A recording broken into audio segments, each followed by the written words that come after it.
Amados irmãos, boa noite. Sejam muito bem-vindos nesse mês de férias, que estamos aqui iniciando, não é? Uma semana depois do feriado prolongado do 4th of July. Eu espero que eu consiga fazer por onde vocês saírem daqui pensando, valeu a pena vir hoje. Não pode deixar tudo ligado ainda. Obrigada. Então, amigos, como é férias, vocês vão ter uma dose tripla minha. Mas eu estou trabalhando no processo e provavelmente a semana que vem nós teremos outra pessoa que não seja eu para falar. Caso contrário, vocês vão me ouvir falar por 3 semanas consecutivas. Eu espero que isso não precise acontecer, porque fica demasiado para o público ouvir o mesmo palestrante o tempo todo. Claro que quando o palestrante é maravilhoso como eu, isso aí não é problema nenhum, não é? Mas quem me dera. Mas o assunto de hoje é realmente impressionante. Eu realmente preciso dar para vocês um feedback de como eu entrei em contato com as experiências desses livros de Ivone Pereira e tomei a decisão de vir falar sobre eles em público. Então, em primeiro lugar, fica aí a informação de que, viajando para casa, porque eu moro tão longe que para mim é uma viagem, eu fico lá ouvindo o que posso, né? Palestras, audiobooks, podcasts, o que for. E aí, toda vez que eu abria meu YouTube, caía alguma coisa da Ivone. Falei, ok. E são esses alguns livros computadorizados que é preferível ouvir aquilo do não ter condição de ler absolutamente nada. Mas eu acabei cedendo ao que me pareceu ser uma óbvia intuição que eu estava recebendo, porque já tinha acontecido várias vezes. E aí eu resolvi começar a ouvir os livros. Só que quando o livro chegava num ponto que o audiobook parava. E era tão impressionante, parecia série do Netflix, que eu, 11h da noite, 11h30 da noite em casa, eu tinha de abrir meu iPad para ir ler o bendito do livro, porque eu não tinha um livro. E eu não conseguia parar, eu dormia em cima do iPad, gente. Aí eu falei, não, mas eu quero saber o que vai acontecer. Olha, quantas e quantas vezes aconteceram isso que realmente passou a ser... Eu falei, meu Deus, ainda bem que eu realmente não ligo para a novela das 8 do Brasil, né? Porque a impressão... Mas eu comecei a compreender a relação das pessoas com as novelas. Porque é uma coisa que você não para... Eu pensava na história do livro durante o dia, esperando um momento de entrar em contato com a história de novo, de tão envolvente a história. Mas como o vídeo parava, como o áudio parava, eu ia para o livro. E eu comecei a perceber o quanto a literatura é realmente de um nível, de uma qualidade do nível dos livros de Emmanuel. É realmente o autor espiritual, o espírito Charles, é do nível de um Emmanuel. E a literatura ficou ainda mais incrível. Então, o que eu fiz? Eu ouvi o livro e eu precisava ler o livro. Porque era tão mais interessante ler um livro em si. E foi assim que passaram-se coisa de 1 mês e pouco. É uma história que envolve três obras. Gente, em menos de 2 meses eu li 3 livros. Vocês conseguem acreditar uma coisa dessa? ler e reler. Tinha partes que eu voltava. Eu ouvia e relia, eu não parava. Então, foi uma experiência e tanto. E, como vocês podem ver, o nome parece Novela das Oito, realmente. Nas voragens do pecado. Eu falei, ai, meu Deus, como é que o público vai receber, né? Eu falar nas voragens do pecado. Eu falei, ai, meu Deus. Mas ficou claro para mim que era sobre isso que eu precisava falar. Então, o que eu resolvi fazer? Eu vou falar sobre os 3 livros em momentos diferentes.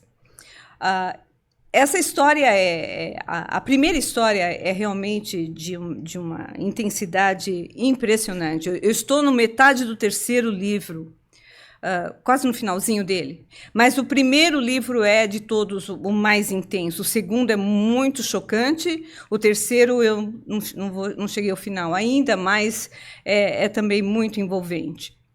Então, o que eu quero dizer para vocês é que, em primeiro lugar, é uma história real. Ok? História real. E nós estamos aqui conhecendo um pouco das vidas de Ivone do Amaral Pereira. Ela é mais conhecida para vocês, creio eu, como autora do livro Memórias de um Suicida. Quem já ouviu falar no livro Memórias de um Suicida, levanta a mão, por favor. Todo mundo sabe que a autora é Ivone do Amaral Pereira, sim ou não? Muito bem. É ela a autora dessa trilogia, não é? Então, nós vamos aí... ela bem mocinha, por gentileza, Ingrid, agradecida. Ela ainda bem mocinha, não é? Uma vida impressionante. E nós vamos ver que quase 600 anos depois, ela ainda... Isso foi no começo do século passado, então, até a metade do século passado. Então, vamos dizer, em um pouco mais de 500 anos, ela ainda viveu o reflexo das escolhas que ela fez no século XIV. Nós estamos falando aqui de quase 6 séculos. Isso para não dizer que, na realidade, a história começa muito antes até da própria Roma Antiga. Mas ela se detém em falar dessas 3 vidas dela. Ela foi contemporânea de Chico Xavier e ele foi um grande sustentáculo das imensas provações que ela passou como médium e como trabalhadora espírita. Então, os livros são a trilogia, que é conhecida como sendo a trilogia de Ivone Pereira, do Amaral Pereira, é Nas Voragens do Pecado, Novela das Oito, O Cavaleiro de Lumière, série da Netflix, O Drama da Bretanha, PBS, BritBox. Ok? São esses os 3 livros. Muito bem, então nós voltamos aqui no tempo e no espaço.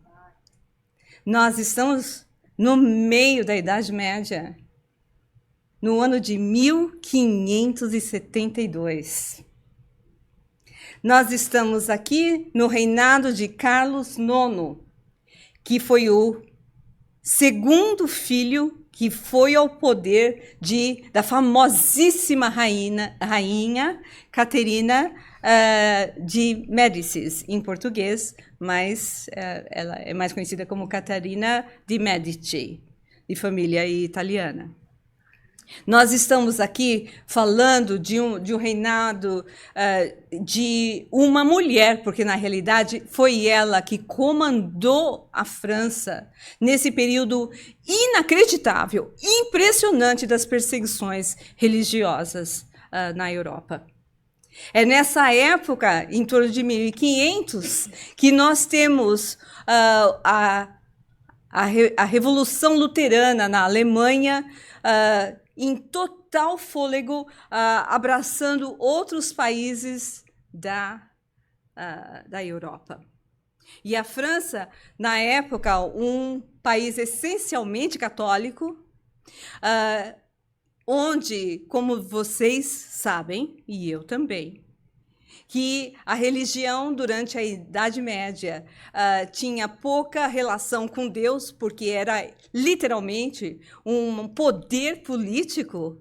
Então, nós temos aí, em nome da religião, de um cristianismo absolutamente adulterado, nós temos, em nome da religião, os reis perseguindo, torturando, acabando com a vida das pessoas que começaram a seguir a reforma luterana, especialmente Lutero e os luteranos e os calvinistas.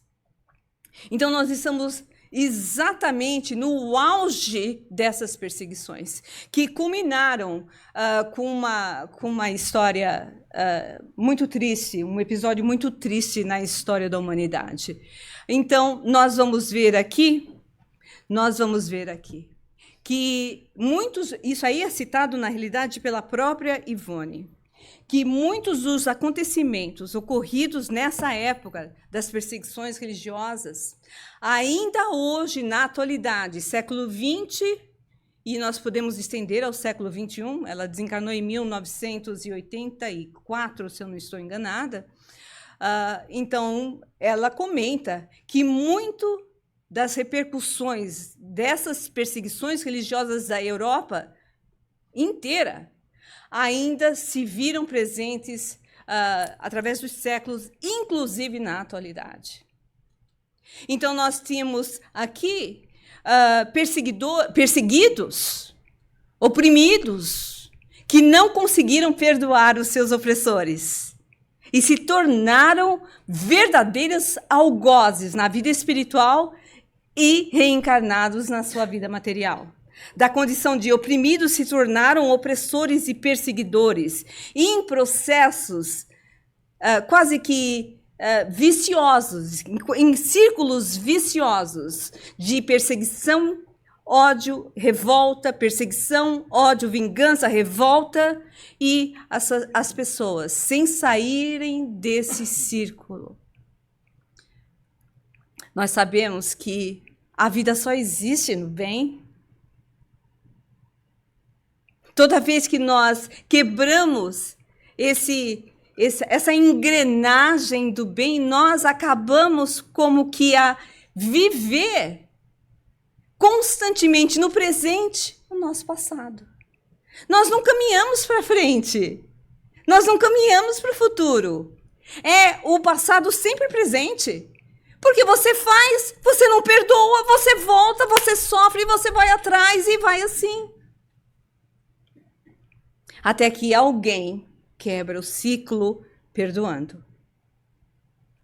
Ela também comenta que muito desses perseguidos e perseguidores dessa época das perseguições religiosas da Europa já se encontravam reencarnados no Brasil, dentro e fora do movimento espírita. Então, trabalhadores anônimos, outros mais conhecidos, reencarnados no Brasil na condição de espíritas no começo do século passado.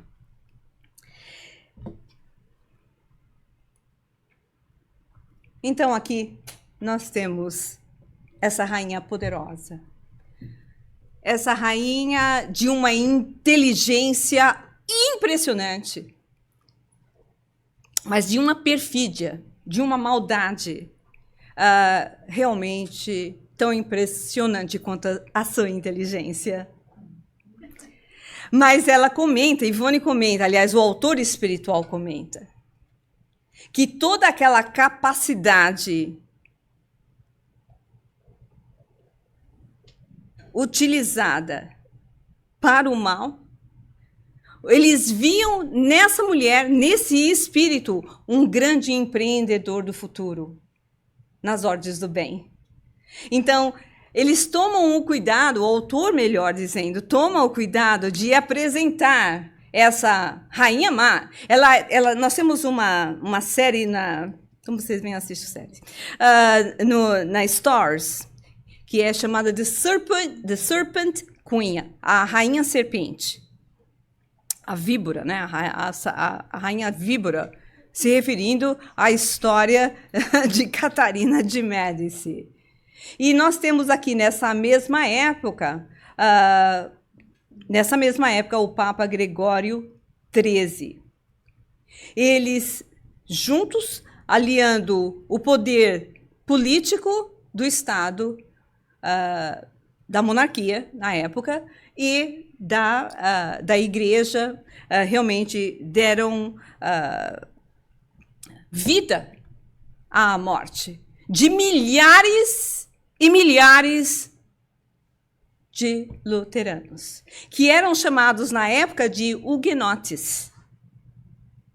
Huguenotes. Muito bem, então aqui começa a nossa história. Os nossos principais personagens. Eu gostaria de dar o crédito devido ao Centro Espírita Ser no Brasil, que foi o que compilou as fotografias que não poderiam expressar melhor os personagens dessa obra. Então, nós temos aqui a nossa irmã Ruth Carolina, que é a nossa protagonista principal, personagem desse livro, e o segundo principal personagem, o fanático francês, inteligentíssimo cavaleiro Luís de Narbonne. O terceiro personagem essencial, fundamental nessa história é a nossa irmã Otília de Louvigny. E aqui nós temos a família Bentecourt de La Chapelle, que, na realidade, é a família espiritual desse povo todo. Então, essa família estava num plano de evolução espiritual absolutamente já em estado de redenção completa. Desde o século III após o cristianismo. No entanto, eles quiseram se aprimorar mais ainda e escolheram fazer parte desse movimento religioso na Europa, se martirizando, se tornando mártires, como eles se tornaram no século III do cristianismo, a fim de ser exemplo para outros. Os três componentes dessa família espiritual, como vocês podem imaginar, que não tinham conseguido acompanhar a evolução de toda a família La Chapelle, são os nossos irmãos Ruth Carolina, o Luís Narbonne e a Otília. Então, eles são o quê? As ovelhas negras. As ovelhas negras da família. Muito bem. Eu procurei não chocar vocês com uma foto famosíssima na internet relativa ao dia 24 de agosto de 1572, conhecido como sendo a noite de São Bartolomeu. Nessa noite, e na realidade isso foi um domingo, aliás, nesse dia 24 de agosto, começou cedo, mas foi sobretudo à noite, que nesses 3 dias, mas sobretudo nessa noite, mais de 100 mil protestantes foram assassinados. Aliás, eles não foram assassinados com uma bala, né? Um tiro. Eles foram trucidados.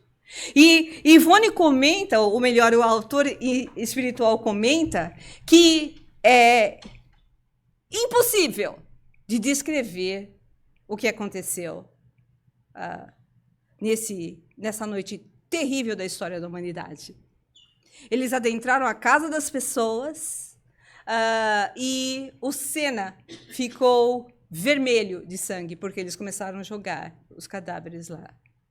E isso não foi apenas na cidade de Paris, isso se espalhou para algumas das províncias na região. Então, nós estamos falando aqui na famosa noite de São Bartolomeu, e vocês sabem por que o nome São Bartolomeu? Olha que coisa incrível, né?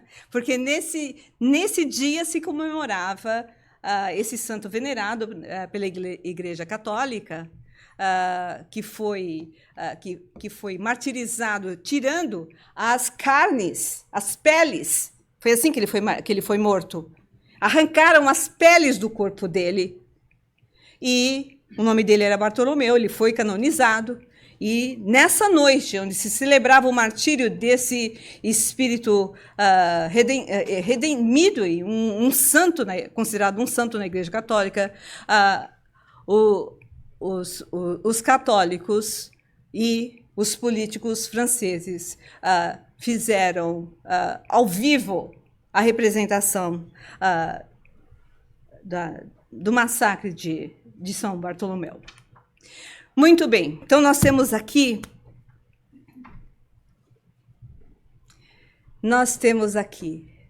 essa família que veio de uma outra dimensão, como já comentei com vocês, vieram nesse processo de exemplo moral para a família toda e para todos que vieram a saber de sua história, tendo como o chefe espiritual dessa família o conde Carlos Felipe II. Então, a família era uma família extensa, eram coisa de 6 ou 8 filhos, alguns já casados, então todos moravam nesse castelo maravilhoso.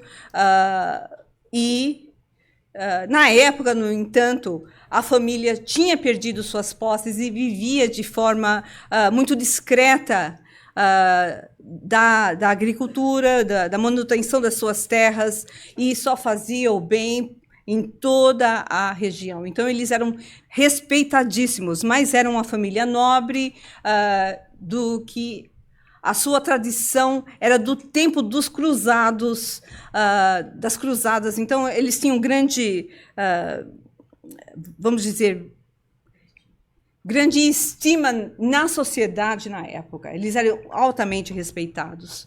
E nós vamos ver que esse rapaz, Carlos Felipe II, é realmente aquele que vem a determinar e a orientar a família inteira. Quem era a Ruth Carolina? Era a irmã dele, a irmã mais nova. A Ruth Carolina era a mimadinha da família. É tida como uma moça entrando na adolescência, 16, 17 anos, de uma beleza indescritível e de uma alegria contagiante, e todos eles muito, muito sérios, muito sisudos, muito, muito atentos aos seus deveres, protestantes, viviam de forma muito discreta. Ela alegrava a casa inteira. Ela amava a família inteira a amava.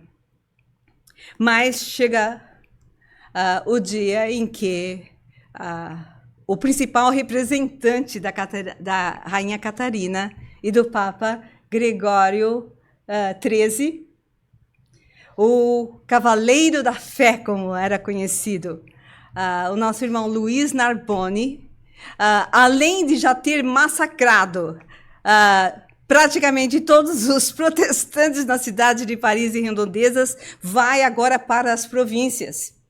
E mesmo contra os conselhos do Monsenhor de B, que é o mentor, o sacerdote mentor desse rapaz militar, o Luiz Narbonne, mesmo contra o aconselhamento deles, que eram um católico, esse senhor, um sacerdote, era um católico, ele não concordava que o Luiz Narbonne fosse invadir o castelo da família La Chapelle, porque eles eram conhecidos e respeitados no reinado todo. Eles não incomodavam absolutamente ninguém, eles não faziam a divulgação ostensiva da doutrina luterana, mas o Luiz não queria saber. Você foi protestante, você foi calvinista, você tinha de ser apagado desse mundo. Você ia simplesmente ser decimado, trucidado. O seu lugar não é nesse mundo. Você é contra a mãe igreja. Você é contra a verdadeira religião no conceito dele. E lá foi ele com seus soldados, num dia de domingo, no momento que no castelo de Carlos Felipe II, ele era, além de médico, ele era, na realidade, um teólogo, mas poderíamos dizer que ele era um pastor protestante, né? Dentro da sua casa, eles recebiam os camponeses e outros aristocratas, e eles tinham lá um serviço dominical deles, onde ele, Carlos Felipe, era aquele que fazia as explanações do evangelho. Então, estava lá, num desses salões do castelo, todo esse povo, a família toda reunida. Entra todo o exército de Luiz Narbonne e simplesmente trucida, a começar de Carlos Felipe, que se oferece como aquele que, se você acabar comigo, deixa o resto da família e as pessoas aqui em paz. Eles não ouvem. Ele é o primeiro a ser morto até a última criança naquele serviço dominical. Então, a família é dizimada, e como eles faziam na época, apesar de eles não fazerem um ataque, vamos dizer, roubando as coisas, né, das famílias, né? Era a ordem de Luiz Narbonne, seus soldados não podiam roubar nada, mas eles punham fogo no que eles podiam colocar. Eles acabaram com o castelo. Antes disso, você fala, nossa, e como é que isso aconteceu de repente? Não, não aconteceu de repente. Alguns dias antes, um representante de Luiz Narbonne foi lá avisar a família que, se eles não convertessem de volta à igreja, eles iam sofrer perseguições. E o Carlos Felipe falou, nós não vamos converter a religião profana, que ele chamou, como sendo profana, a que deturpou o cristianismo. Nós não vamos, nós vamos ficar aqui e vamos dar testemunho daquilo que nós acreditamos. Nisso, esse rapaz, o Reginaldo, né, o militar Reginaldo, foi embora, comunicou, e foi quando o ataque aconteceu dias depois. Mas nisso a família tomou uma decisão, e agora o que nós vamos fazer? Eles queriam que as mulheres e as crianças saíssem do castelo, fossem para a Alemanha, eles estavam do outro lado do Reno, a Alemanha era protestante, mas as mulheres falaram assim, não, a gente vai ficar com vocês, maridos e irmãos, até o final. E aí eles decidiram que a única que ia ser levada, que eles não queriam que a Ruth Carolina, que era uma menina ainda, não queriam nem que soubesse do que estava acontecendo. Então, a menina, Carolina, foi levada pelo pai e pelo irmão, pelo Carlos Felipe, para o castelo. É história de castelo aqui, gente. É castelo em cima de castelo. Ela foi levada para o castelo da noiva do Carlos Felipe. Riquíssima. E a família dessa noiva, o pai dessa moça, era amigo do pai de Luiz Narbonne. Então, eles pensaram, bom, lá eles não vão tocar. Lá eles não vão mexer, porque é amigo do próprio Luiz Narbonne. Então, mandaram a menina para lá. E foi assim que ela acabou realmente escapando da matança, do morticínio do Castelo de La Chapelle. Vocês estão gostando da história? Adorando. Eu estou contando bem, igual? Muito. Com energia? Hã? Querem saber mais? Completa, yes. Muito bem. Eu não sei como esse grupo encontrou essas fotos perfeitas, mas encontraram de algum filme. E eu fiquei procurando na internet fotos, né? Mas não encontrei nada que chegasse ao nível do que eles encontraram. Então, a Ruth foi para o castelo da Otília, noiva do Carlos Felipe.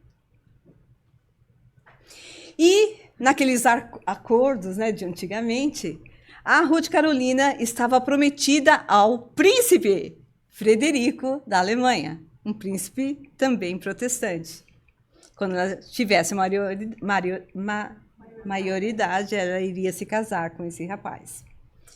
Muito bem. Então, esse é um outro personagem importante na história. Ok? Vocês vão saber por quê.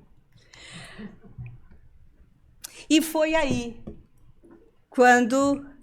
que aí eu não vou contar os detalhes, porque a minha intenção também é convidá-los a conhecer essa obra absolutamente espetacular. Esse romance brutal, de emoções profundas de seres humanos, que tomaram decisões que afetaram séculos de suas vidas. E é como diz no livro Evangelho segundo o Espiritismo, no capítulo 5, que fala sobre bem-aventurados os aflitos. E nós temos aqui comentários dos mentores e de Kardec sobre a justiça das aflições. A justiça das aflições, as causas das aflições nessa vida e em outras. As que constituem aflições vindas dessa vida e de outras que têm sua origem em outras vidas. E o que nós vamos ver aqui com a Otília e com a Ruth Carolina é duas pessoas tomando decisões que afetaram séculos das suas existências. Elas já começaram a viver o resultado das suas aflições, da decisão, o resultado. Começaram a viver o resultado das suas aflições de alguma sorte nessa vida, no século XIV, mas você realmente começa a ver o resultado de tudo, de todas dessa novela de sentimentos nas vidas seguintes. Mas um deles expiou naquela própria existência os males que cometeu, que esse foi Luiz Narbonne. Ele teve um desencarne absolutamente terrível e prolongado. Para desencarnar, levou 3 anos nas masmorras do Palácio do Louvre, a mando da rainha Catarina de Medici. Catarina de Médicis. Então, ele foi o comandante de toda a devassa, mas ele começou a expiar as suas ações naquela vida mesmo. Mas essas duas não. Essas começam a viver um tormento moral, mas não começaram a viver a consequência das suas ações. Você fala, pacto obsessor, por quê? Porque o pai e o filho mais velho, que é o Carlos Felipe, levaram a menina para o castelo da Otília, certo, gente? Muito bem. Nisso aconteceu a matança. Um vizinho do outro castelo vai avisar a Ruth Carolina do que tinha acontecido. A Ruth Carolina, desesperada, volta e vê tudo aquilo. Entra, como era, obviamente, passível de nós compreendermos, um espírito de revolta absoluta, de consternação, de desespero total. Retorna para o castelo da Otília. A Otília já se encontrava muito doente. E o noivo, o médico, sempre cuidando dela, e a gente percebe que ela provavelmente sofria de tuberculose. Mas ela ainda tinha esperança de se casar com Carlos Felipe. E quando ela sabe do que aconteceu, que o ex-futuro marido, o noivo dela, foi trucidado, e a irmã contando de tudo que ela viu e aconteceu, as duas, ela aí começou a definhar, né, com o trauma. de tudo que tinha acontecido. As duas entram literalmente num pacto. A moça, perto de morrer, na cama, fala para ela e fala assim, olha, o meu plano, nós não podemos deixar isso em branco. Nós precisamos de nos vingar de Louise Narbonne. E o meu plano é o seguinte, você vai assumir a minha identidade, porque eu estou para morrer. Você vai para Paris. Você vai se apresentar para a rainha Catarina. Nossas famílias são conhecidas. Você vai se apresentar como Otília, você vai assumir a minha identidade. E aqui estão os papéis para você assumir toda a minha riqueza. A menina morre, a Otília morre. A cena contada no livro, essa então, nem novela das 8, nem série da PBS, a BritBox, a mais dramática que consegue descrever, a Ruth Carolina com a mão na Bíblia, jurando de morte, com a mão na Bíblia, juramento sobre a Bíblia, de que ela iria acabar com a vida do Louise Narbonne. E a Otília, já mais para lá do que para cá, fala assim, eu vou te ajudar nessa vingança, eu voltarei do mundo mais escuro, onde a minha alma vai passar, e eu estarei com você, eu jamais largarei você, até a nossa vingança estar cumprida. E foi isso que ela fez. O drama aqui começou. Foi feito literalmente um pacto. A Otília vira obsessora, literalmente, da Ruth Carolina. E agora a gente vai começar a chamar a Ruth Carolina de Otília. Tá certo? Porque a Ruth vai para Paris, se apresentando como a própria Otília, mudando para Paris, para mudar de áreas de tudo que tinha acontecido nas perseguições. Mudar de áreas para ir para o áreas para que áreas, né? Áreas mais ainda mais violentadas.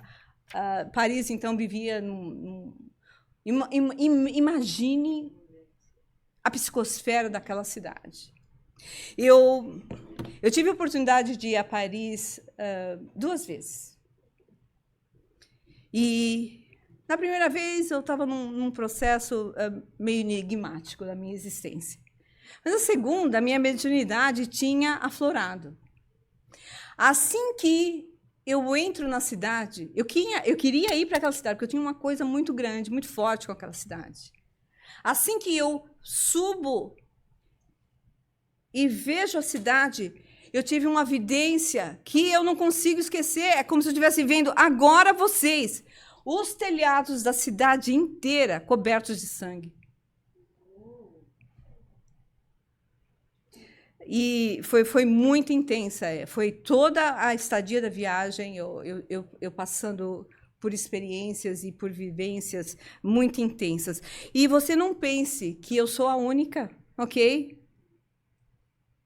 Não pense que eu sou aqui uma renegada da Idade Média. Todo mundo sentado aqui é também.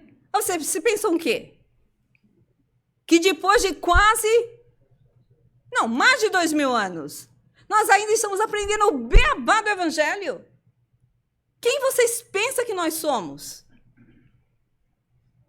Pois é.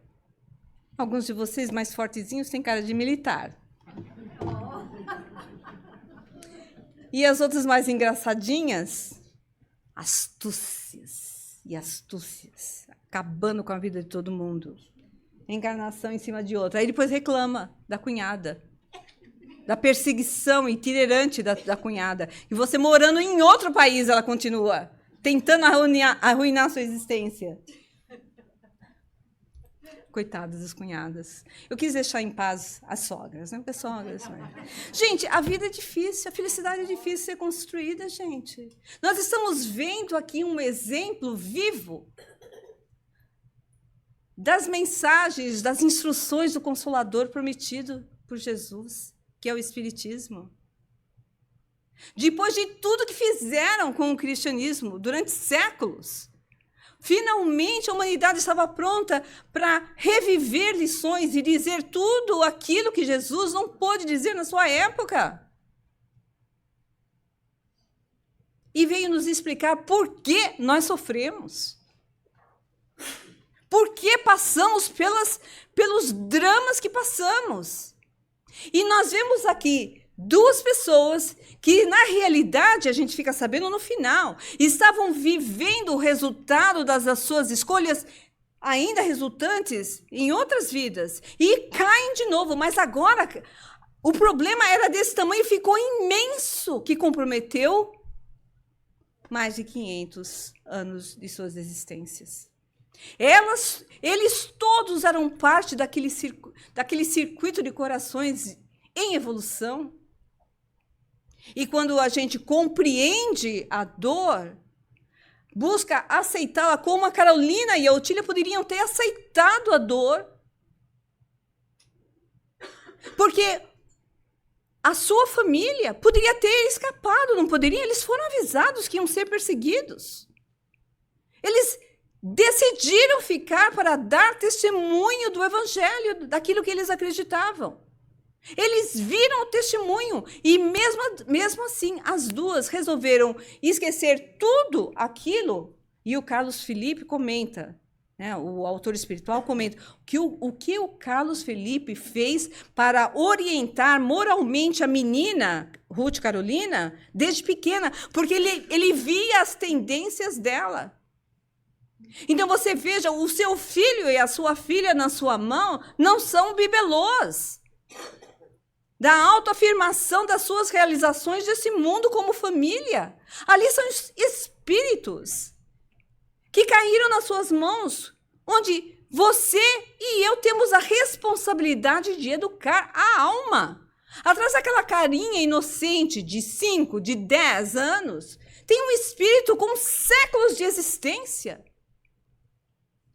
E nós simplesmente deixamos os filhos crescer feito bambu, feito mato, sem nenhuma orientação moral. E aí nós vemos o que vemos na sociedade moderna. Por isso que eu realmente admiro os pais que tiram seus filhos na segunda-feira à noite, ou numa quinta-feira à noite, da frente dos seus iPads e trazem para o centro para alguma formação moral. Porque, porque acorda mais cedo no dia seguinte. Mas enquanto não dorme em casa, está na frente do iPad. Então, por que não na frente de algo que possa educar suas almas?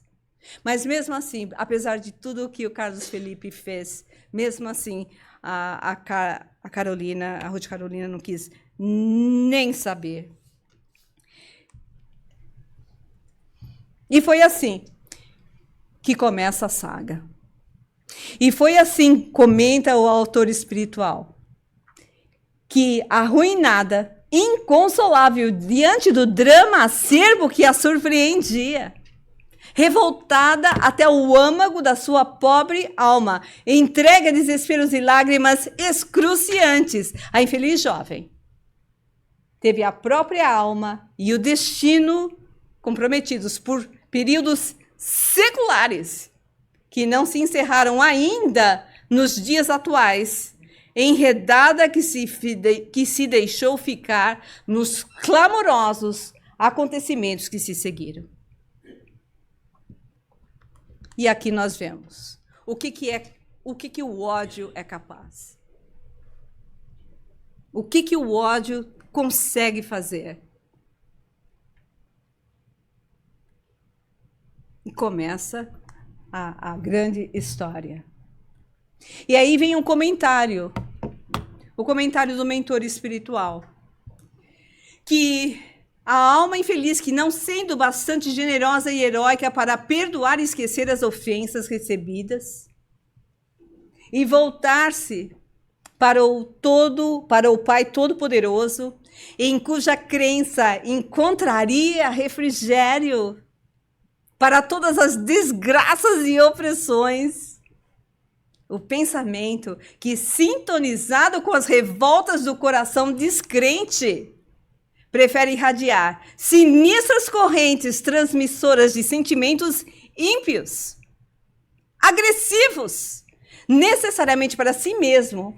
Esse espírito essa criatura atrairá para si mesmo correntes outras afins com as que de si partiram, e com essas afinidades, se enlaçando em conluio de vigorosos incentivos, ou seja, todas essas entidades incentivando esses sentimentos, essas energias sinistras, até as explosões máximas das realizações criminosas, mentalmente criadas em momentos sombrios de desesperações. Então, no momento crítico, porque nós temos momentos críticos de decisão na nossa vida.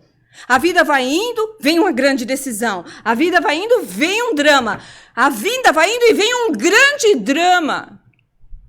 E alguns deles nos pedindo testemunhos únicos. Talvez testemunhos que nós jamais demos anteriormente. Decepções sem monta. Afeições que se transformam em inimigos. Ruínas financeiras. Casamentos desfeitos. Amigos, as relações são produto de construção de séculos. A gente reclama de um casamento infeliz. Um casamento difícil. Aí separa, vai atrás de outro. Tão difícil quanto. Aí procura de novo outro. E não encontra ninguém. Você quer um casamento feliz? Você precisa de 700 anos, meu amigo. 700 anos para um casamento feliz. 1000 anos para uma sogra amorosa. E nós pensando que a vida se faz uma vida em 50, 60, 70 anos. Converse com aqueles que já mudaram de parceiros várias vezes nessa existência. Ah, eu não, Lívia. Ok. Ok. Vamos saber quantas vezes.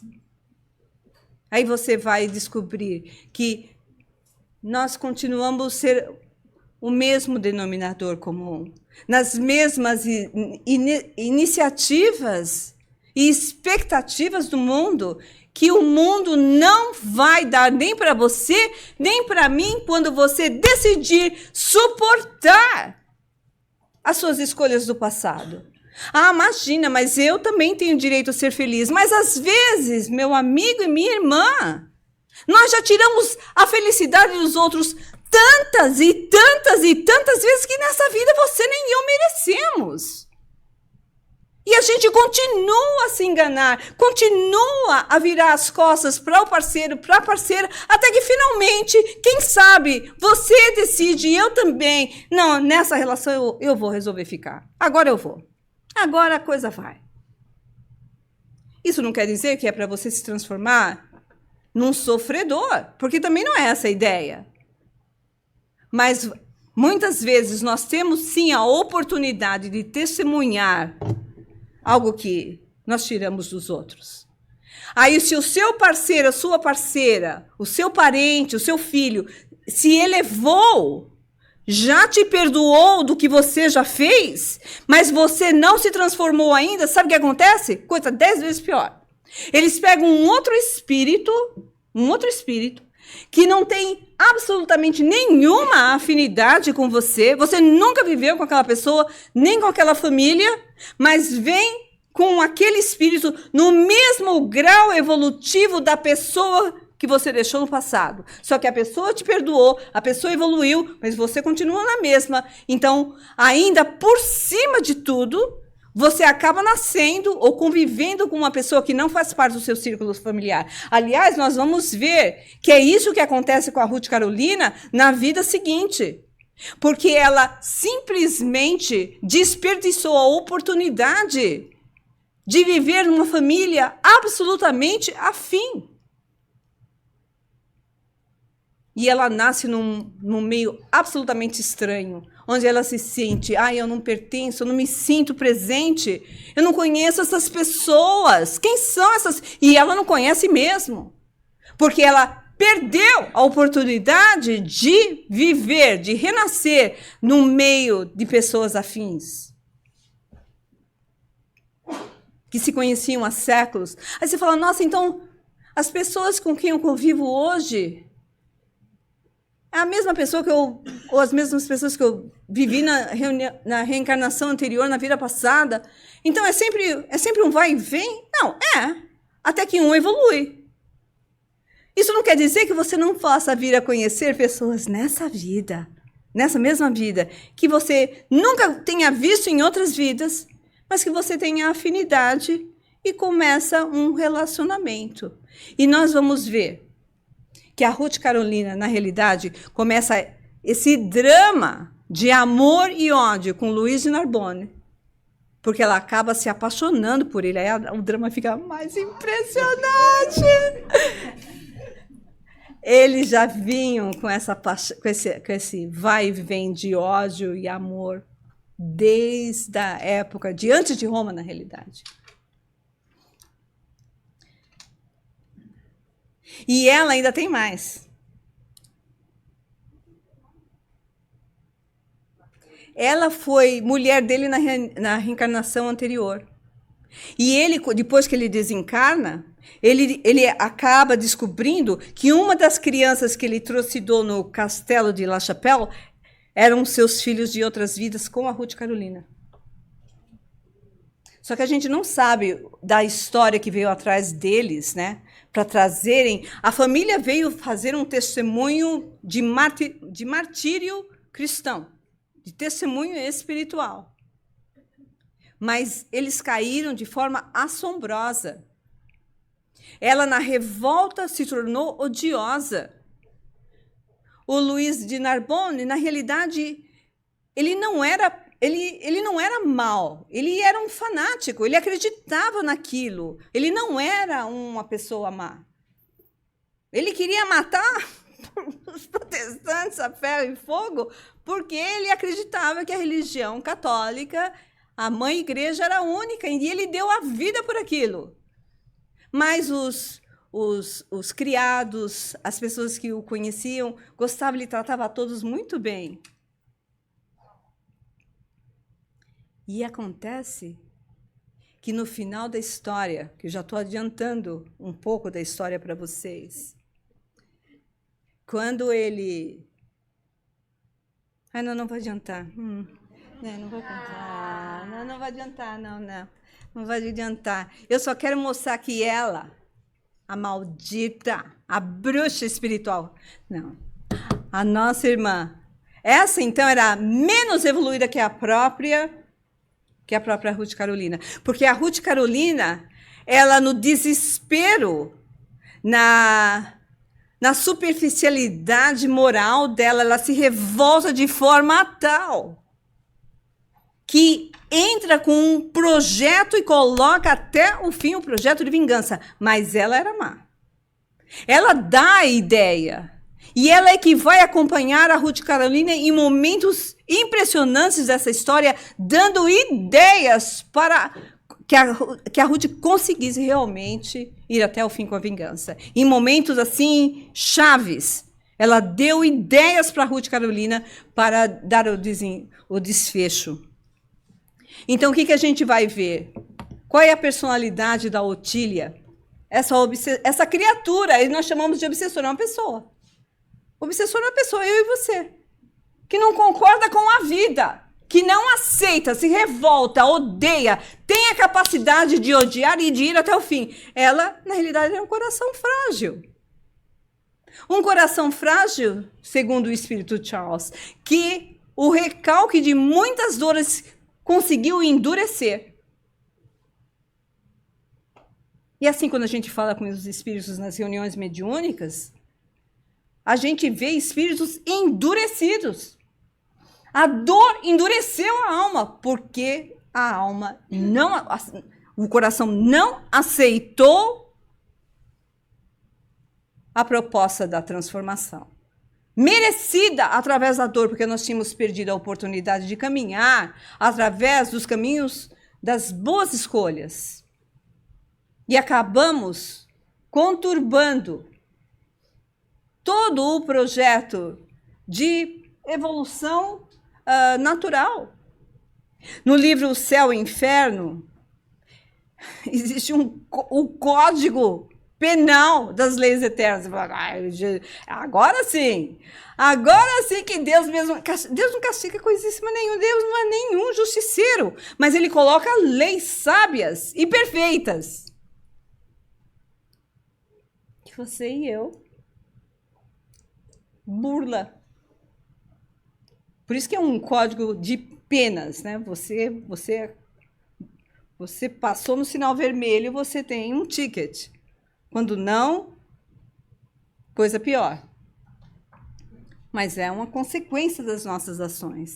Então, ela se transformando em um coração endurecido para as verdadeiras expressões do bem e do belo, veio ao encontro de inclinações lamentáveis que o sofrimento revoltado produziria no sentimento da infeliz irmã de Carlos Felipe. Então, ela simplesmente jogou a gasolina na fogueira do coração da Ruth Carolina, fazendo-se eco transmissor de sugestões malévolas, sempre prontas a sitiarem aqueles ou aquele que não se entrincheira contra as tentações das trevas, valendo-se das armas impostas e pelo desejo sadio do bem. Você e eu temos obsessores. Ai, Lívia, não volto mais nesse centro nunca mais. Que história é essa? Espírito atrás de mim? Pois é. Gente como a gente, que não nos perdoou ainda. E quando a gente simplesmente se coloca em posições divergentes do critério da evolução espiritual, através do bem, essas entidades têm grande poder sobre a nossa vida.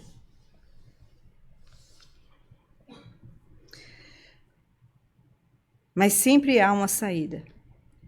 Eu vou levar vocês até onde eu consigo levar sem infringir no Código Penal do Tempo. Vocês estão aguentando? Porque é intenso, né? Pergunta para a pessoa ao seu lado. Você aguentou até agora? O que você está achando? Vocês vão conseguir dormir hoje?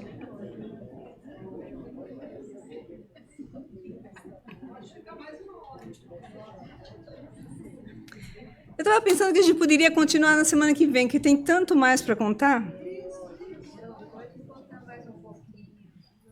Eu vou deixar vocês, sabe aonde? Quando começar a saga, que tal? Aí fica o próximo capítulo? Pode ser? Então, olha só, a gente colocou todo um calendário para o mês de julho, que nós vamos burlar o calendário, ok? Então, eu vou fazer uma alteração no calendário. Eu tenho uma companheira nossa que se propôs a me auxiliar no projeto de 3 semanas seguidas de palestras. Então, eu pedi para ela falar semana que vem, mas eu vou pedir para ela diferente, falar na semana seguinte, se ela não tiver nenhum outro compromisso.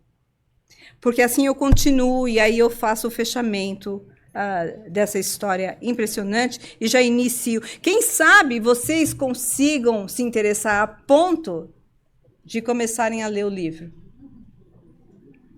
É só baixar o PDF ou pegar o Google Play, se você não quer PDF, porque o PDF às vezes vem com erros, né?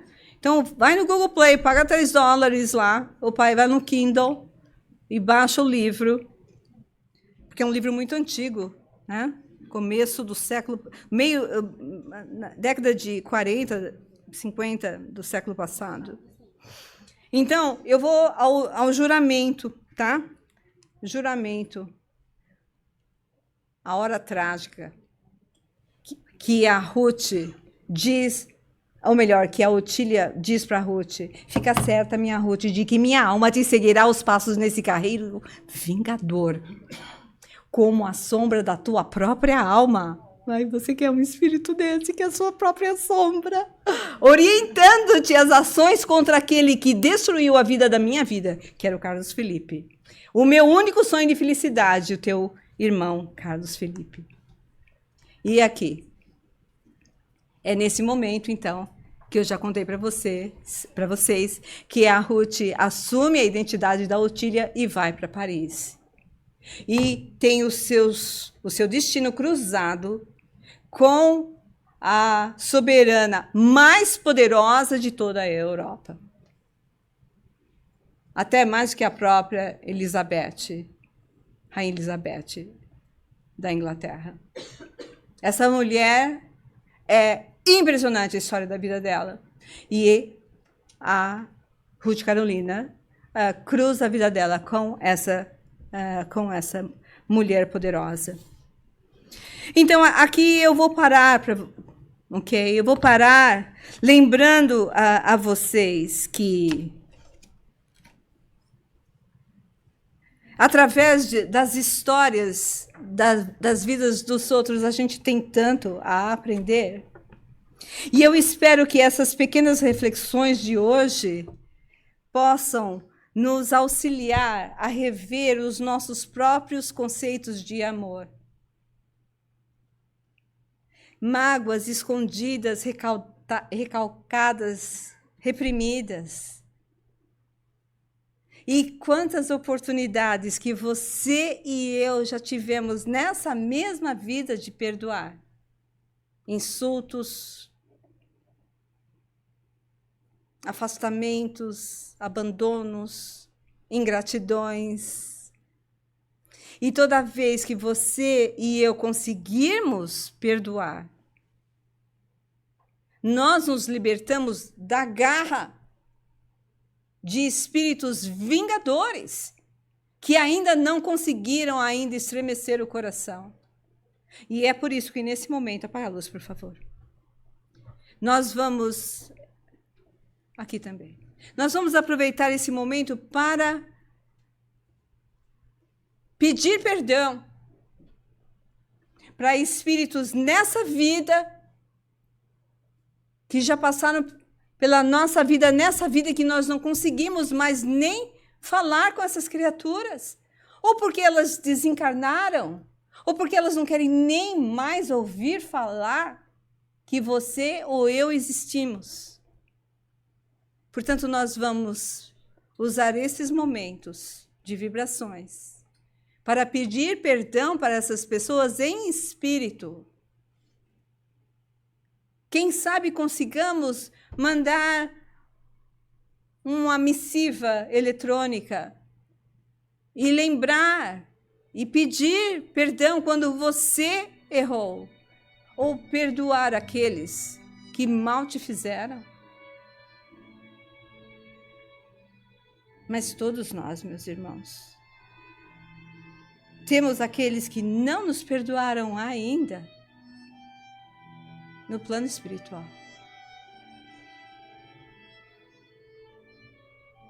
Aumenta um pouquinho mais a música, Ítalo, porque a música realmente sensibiliza a nossa alma.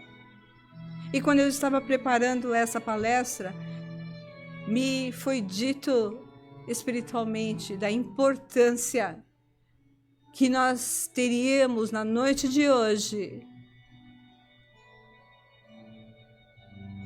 de buscarmos pedir perdão para esses espíritos que nunca ouviram a palavra de perdão da nossa boca.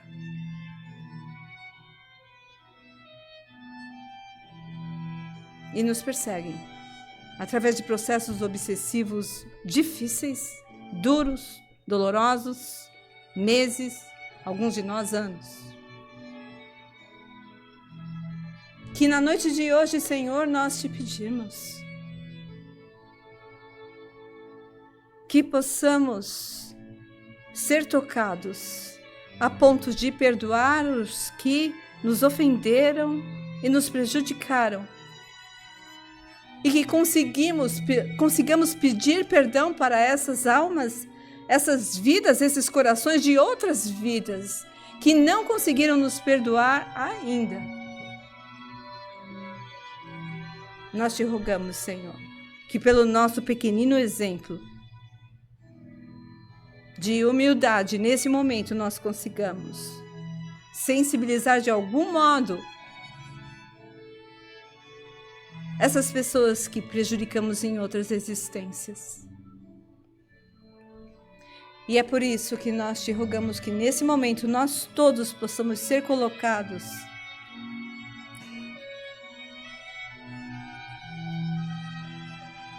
nesse círculo luminoso de amor, de vibrações superiores que nos